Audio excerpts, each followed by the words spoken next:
মার্কিন president Donald Trump আবারও ইরানের জ্বালানি ও পরিবহন স্থাপনা লক্ষ্য করে হুঁশিয়ারি দিয়েছেন।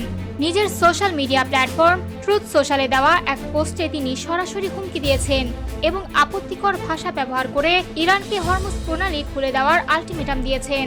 ট্রাম্প লিখেছেন, আগামী মঙ্গলবার হবে ইরানের পাওয়ার প্ল্যান্ট ডে এবং ব্রিজ ডে। একসঙ্গে ঘটবে এমন সব দৃশ্য যা আগে কেউ দেখেনি। এখনই হরমুজ প্রণালী খুলে দাও, নয়তো নরকে পড়তে হবে।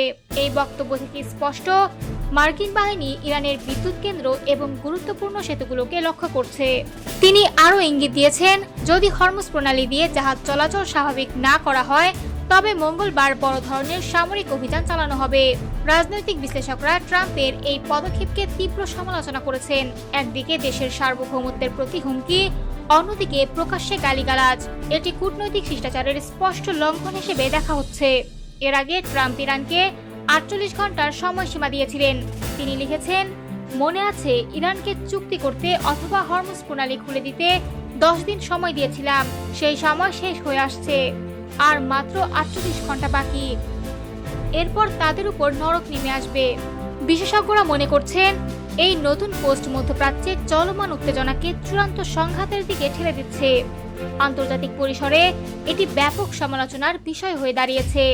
ট্রাম্পের এই পদক্ষেপ কেবল আঞ্চলিক স্থিতিশীলতাকে নয়, বৈশ্বিক নিরাপত্তাকেও হুমকির মুখে ফেলতে পারে। চলমান পরিস্থিতি বিশ্বজুড়ে কূটনৈতিক ও সামরিক নজরদারির বিষয় হিসেবে রয়ে গেছে। আন্তর্জাতিক সম্প্রদায় এখন উত্তেজনার পরবর্তী ধাপের দিকে সতর্ক দৃষ্টিতে নজর রাখছে।